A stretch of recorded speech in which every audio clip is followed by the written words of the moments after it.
matud pa mga higala sa akong mga tinubdan, ilang puston og kaso ni si Governor-elect Pam Baricotro. Ang trabaho ni wala nga -3 na karong adlaw ang buwan sa Hunyo, na 30 ra man ka adlaw ang Hunyo. So hapit na mohupas, 27 ka adlaw na lang kadtong mga gitawag og Tom Jones. Kini mga ang sense of humor sa mga Bisaya ba o kani pagka kuan gyud kining bugal-bugalon. Tom Jones. Taman sa Hunyo. Taman sa June. Apil na ni ana ang gobernador sa Sugbo mga higala nga. Amot sa hunahuna aning Gwen Garcia. Di sa katuo nga lampaso gyud siya sa miaging eleksyon. Kana bang wala na self-awareness bitaw? Her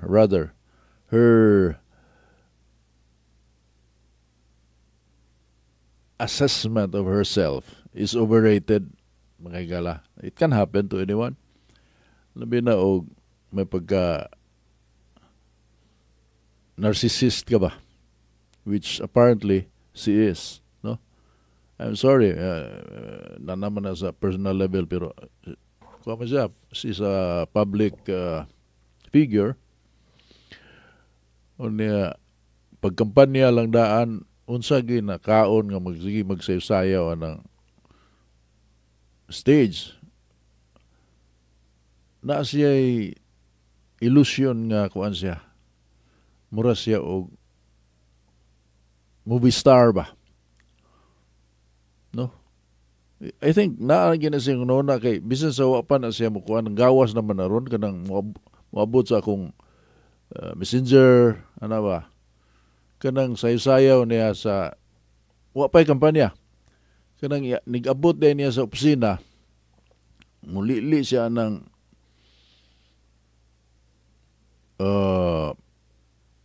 di man pudputahan.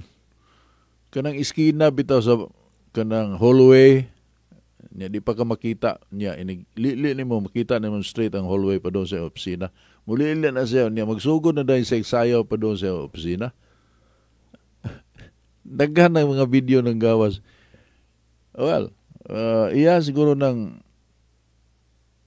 hilig yun siya masayaw siguro, no? But Jesus, unsa may kuan kanang naiga-fantasize na siya nga mura siya og mga Shakira siguro. Shakira or Jennifer Lopez. Anak daw. O kinsa man sa local ang yun anak kanang may masayaw. Kana sila si kuan.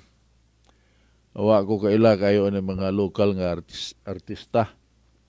Kaya akong nailhan nga local nga artista. Kanto naman si Lisa Soberano. Ang uban wala na ko kaila of course katong mga karaan mga Vivian Velez ana kaila ta ana kay gaabot pa may ana sa Manila sa una. Diyan pa ko. Now, mao na iyang persona nga gipagawas. Unya maldita siya. Mga saba ana ba. Pero siguro because of so many years nga undefeated siya, nagtuo siya nga kuan na ni perfect na ni siya nga template on how to win an election. I don't think nga naay usa sa ilang kampo nagtuo nga mapildi si Gwen. Uway usa siguro, sige siguro na sila rara ba. Sige nga og ta na. Wa sila magtuo nga gabukal na diri sa gaumido ba, gaumido. So di sila katuo siya, si Ma'am Gwen, amiga ba may aning Gwen sa una? Nga di sa katuo nga pildi siya. Hangtod karon. So matud pa mga higala sa akong mga tinubdan. Ilang puston og kaso ni si Governor-elect Pam Baricotro. Ang trabaho ni Pam Baricotro, magsige gasto, dili man siya makagamit ng abogado sa gobyerno. Gawas mo kuan siya sa PAO, Public Attorney's Office. So, sige na siya gasto para sa iyang kaso, personal nga kaso. Mo na ilang plano sumapa sa akong nadunggan mga higala. Nga pusto nila og kaso si Pam Baricotro. Napila ra may paglabayan ng 3 ka tuig. So si Pam Baricotro magkapuliki na siya og panagang sa mga kaso nga isang at bato kaniya. Purhisyo sa iyang kinabuhi na.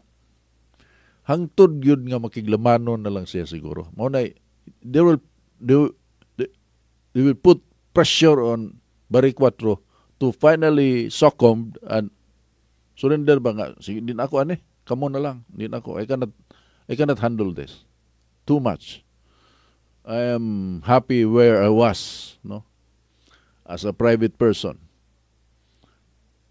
So they will break down her resolve. Monay plano. How tough is Pam Baricotro? Wa pa ko kibaw na, but probably musukol na siya. Pero purhisyo ba? When there are so many things that need to be done, mga higala, in serving the people of the province, adto na noon Google ang panahon ni Pam Baricotro sa mga panagang niya sa mga kaso ipasaka sa kampo ni Gwen Garcia. Do you think it's fair? Ug napildi ka, we can argue all the way to Plaza Miranda. Will prove to you nga napildi jud ka. Di ka mamasangil og PICOS machine kanang naitika sa PICOS. Ang makapanika sa PICOS kanang naa sa administrasyon, dili ng challenger. Mao nay normal gyud nga nahitabo kanang nagalingkod, mao nay makapanikas. Doon na access sa mga tikasan. Kay organized crime ni atong kaning gobyerno na to mga higala, borderline ni organized crime. Labing klarong istorya ka na mga kongresista niya. Ug si Ted Pailon pa'y pastoryahon, mafia na, bay? Kuha na, kanang sindikato. Sindikato. Lagi. And that was during the worst ni karon nga Congress mga higala ubo sa liderato ng tambaluslos, ngan lang tambaluslos. Pero di man gyud. Karon mulo na sad ang gobyerno sa Pilipinas dollar ni dong 400 sakto, I was correct yesterday. Ang figure nga gisgutan is $400 million. Mulo na sad ang gobyerno. Ang pangutana, unsa may buhaton na sad ang kwarta ha? Gikuha ng kwarta sa Pag-ibig, GSIS, gibalhin na. Unsa pay gipangkuan? Land Bank o DBP, no? PhilHealth. Gikuhaan na nila mga higala para sa Marlica Funds o kung sa patong ilang gigastuan. Unya nang hambog karong buntag lang nabasahan ako nga mupasalig si BBM nga iyang sustinihan ng tag 20 ang kilo sa bugas. Nakakita ko no siya pamaagi nga masustinihan na. Hangtod mo man iyang termino. Di man tibuok Pilipinas ang makapaymosa na target man. So, og naay mga bright boys diya kanang may mamalit og buto panahon sa eleksyon. Muna target. Targeton to ni diri ana tan-aw na to kinsay asa ng daghan tag kontra muna itong bundakan og daghan sad nga kuan kanang tag 20 kilo aron malukmay nilang kasing-kasing mubati sila utang kabubuton ari na sila mosuporta na to. Pubida masustiniran man na. Kay daghan magkwarta ang gobyerno, kay taka lang nagpamuhis. Rikto, awan na si Rikto, ambisyon na si Rikto, pasakaan na po ang buhis mga higala. Pero musaka ko nung atong ekonomiya. Nga nung gikuha na si Rikto, di man mantigo. Ug buhi pa to si Sir Lito Osmeña, imbitaron to na ako diri pastoryaano kung sa man kaming laki na si Rikto. Moingon din to nga, huwag ginahinungdan. From them na Rikto for a little while. He was the Vice President of Promdi. Ang Vice Chairman si Lito, Vice Chairman si Recto. Nang nakuha ni Sir Lito dito sa Batangas, 33 botos. 33. Ambot sa 20. Oh, 33. Trader. Unya di kantigo. Kanang value added taxation mga higala. Ang utok ang Lito Osmeña gyud. Nganong kaingon man ko nga siya kay naamang ko sa pag-istorya. Value added taxation. Nga every time you buy, matag higayon nga mo palit ka, maigo kag buhis. Pero doon ay pares na siya. Tangtangon ang income taxation. Tangtangon. Ari na ka maigo inig pamalit nimo. Which is, kuang kayo ka na bang equitable kayo, kayo pobre ka, sige na kag pamalit, pobre man ka. Ang mga dato nga nay kwarta mo, kanunay maigo, kay mo na sige magpamalit. Pero naman sila kapalit. Dili pareha ng idea nga pasaka ng buhis. Di man gina magkiangayon, mga galab sig asa ka ng kalibutan na. Dili sa gyud na mao nga pamaagi. Ang mugamit anang pamaagi ngon ana, ilang bawsan man militan sa Europe. Dagko kay buhis. Pero wala sa kay beranan sa ospital. Gobyerno na mukuan nimo musagot sa na kay mga problema, health problems, no problem. Kami sagot ana, zero kay bayaran. Imong dan, sinaw kay imong dan. Kay dako kag buhis. Ibalik nila ba? Di na kay kwaton man.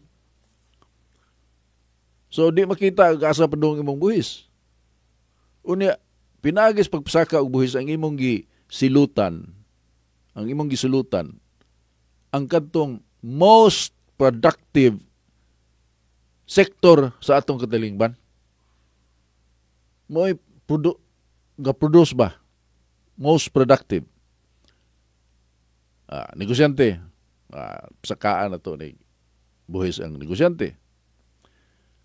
Anang negosyante ug mawa ng negosyante, kanang iyang mga empleyado pila na ka buok, butang na to 50 ka buok or 20 ka buok, puro na mo dag trabaho. Right there and then, ug muhunong ng negosyante. Asa naman na mangitag trabaho? Kabuang na sa nagpang-apply. Una ka na mga tuhana nga gadawat og sweldo gikan sa negosyante, gabayan ang buhis, multiply ba? Kung isumada total, gikan sa tinubdan sa trabaho o ang nahimo sa kwarta gikan anang iyang kapital, padung sa panulanan sa gobyerno, kapila-pila. Pero imong sulutan, mo imong unok-unokon, banga gid ba? So mao na si Recto. Dapat unta ari sila mangigo sa kanabang gita basic man kay na mga higala kanang 4 pillars of development. Mao na trabaho sa gobyerno, 4 pillars of development. Imo lang nang himong efficient unsa man kanang infrastructure. So daghanon nimo ang pantalan, airport, hamis ang kadalanan, naitaytayan, farm to market roads. Mao na trabaho sa gobyerno, infrastructure. Communication. Kaloy sa Dios, okay naman ning atong internet connection, pero itandi sa ubang nasod mga higala kaning atong internet connection, gakamang ni siya. Gakamang ni. naagyapoy mga lugar nga why internet, gawas og mo subscribe ka ng Starlink kanang ka Elon Musk nga mahal pud kuno dong. Wa pa man sana available sa publiko kayo. Pero kaning existing nga provider na to mga igala, itandi sa ubang nasod, gakamang ni siya. So, apil man ni sa haligi sa paglambo. So, ang trabaho sa gobyerno, mangitag paagi nga mabarato ni siya, cheaper than where it is now, and efficient, kusog kaayo. Duha na ka haligi atong naisgutan. Infrastructure o kaning communication. Ang ikatulo, kuryente, energy, power. Usa ta sa, if not kita kinamahalan di diri sa Asya, anang napita. Most expensive ta. Unsa may trabaho sa gobyerno? Hindi man mangitag paagi nga maubos na siya. Bahala kabuntagan mo gunahuna diha basta kay gahimo mo ana kay mura na inyong trabaho. Unsaon pagpasaka sa ekonomiya sa nasod? Unsaon pagpasaka sa kalidad sa kinabuhi sa mga lumulupyo? Dili nang gunahuna lang tan-awon lang ang libro na impose dayon og additional taxes. Gatuo ka nga mao na solusyon. Kawaton, iwaldas ang kwarta. Mo man ay klaki nila ron. So, energy, power, and then tubig, water. Upat kahaligi sa paglambo mga igala, kanang tubig.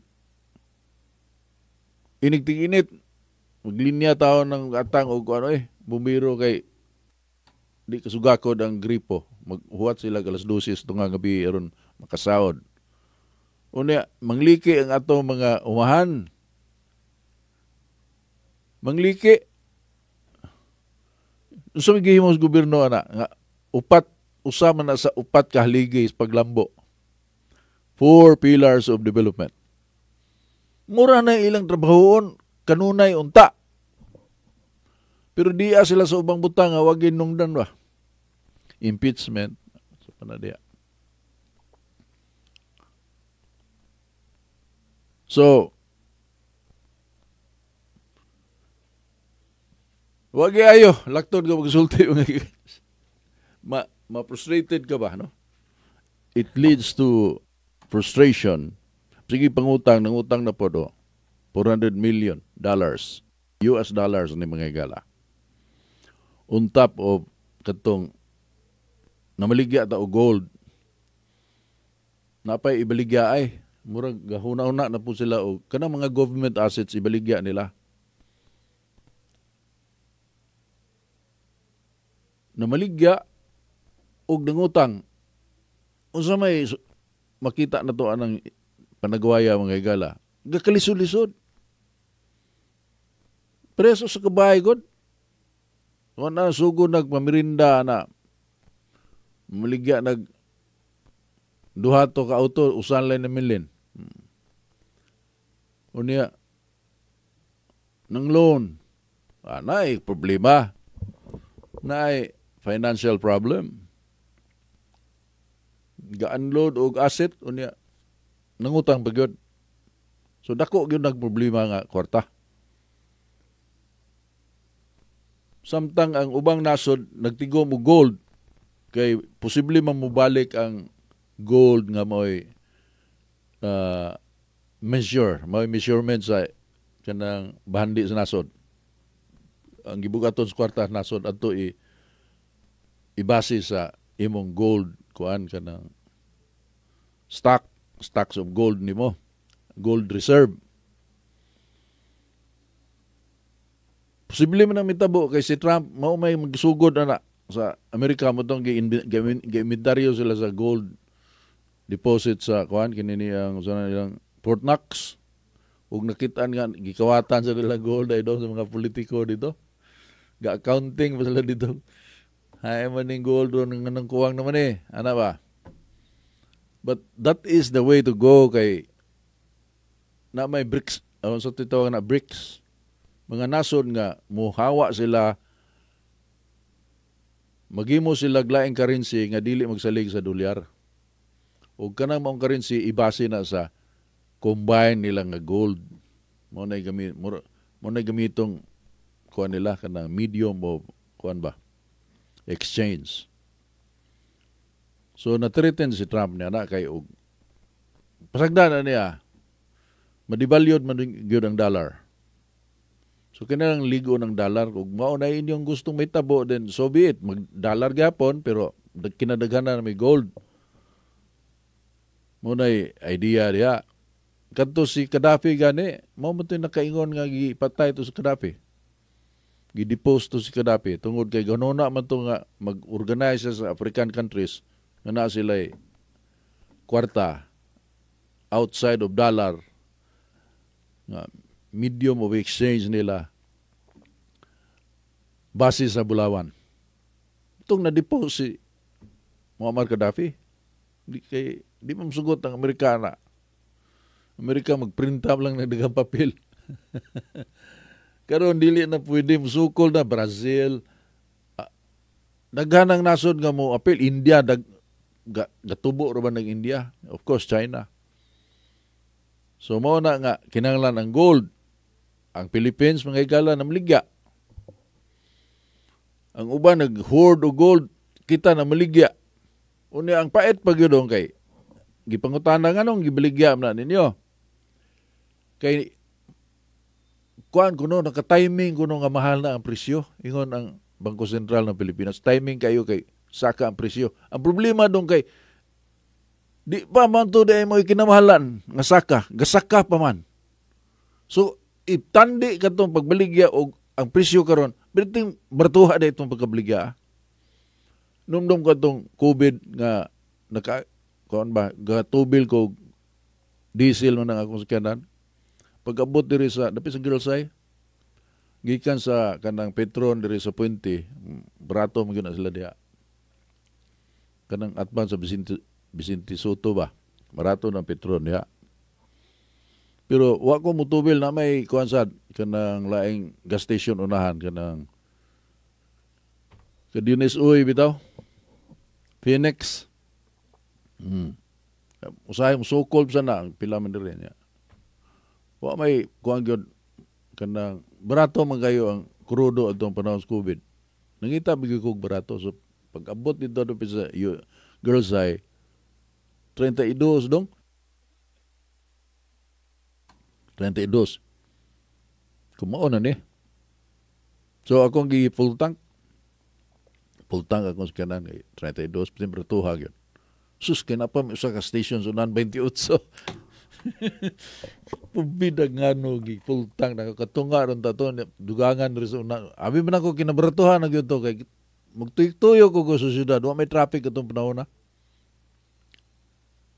Pubida. So, mao na mga higala na maligya og gold panahon sa kay matod pa mahal na sakto na ni unload kay sakto ang presyo. Di man di mao. Nagsige pa magsaka. Sa lagton nga pagsulti, wrong timing, alkansi ang gobyerno sa Pilipinas. Pero tungod kay galisod siguro ganing atong nasod, napiki yun siguro. Kay namaligya man, nang huwam sad, left and right, maligya, huwam. Pila ka bilyon ilang gasto pag eleksyon karong miagi lang eleksyon. Gusto ilang mga panghatag alang sa mga kabus in taon na itong mga kaigsuunan unya. Dahil kay speaker talagang nag-iisip si speaker para sa kapakanan ng mga kababayan natin. Buhi pa ito Tony Quinco, maingon na nag-iatay na lang.